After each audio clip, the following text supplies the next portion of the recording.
नमस्कार.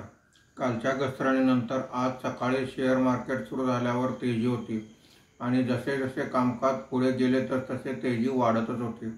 आज share market बंद होताना सेन्सेक्स हा 555 पॉईंटनी वाढून 82,381 वर बंद झालेला आहे. निफ्टी हा 170 पॉईंटने वाढून 25,239 वर बंद झालेला आहे. आजच्या कामकाजामध्ये BSE टेलिकॉम इंडेक्स सर्वात जास्त म्हणजे 1.50% वर आहे. BSE ऑटो इंडेक्स 1.43% वर आहे. BSE FMCG इंडेक्स 0.10% खाली आहे. BSE मिड कॅप इंडेक्स 0.62% आणि स्मॉल कॅप इंडेक्स 0.66% वर आहेत.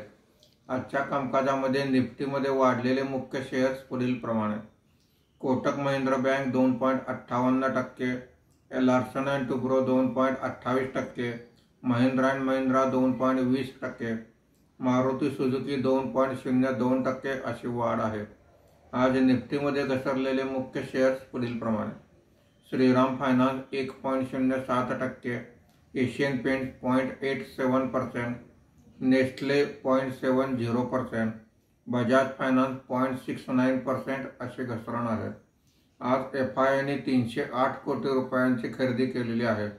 देशीय वित्तीय संस्थांनी 1,519 कोटी रुपयांची खरेदी केलेली आहे.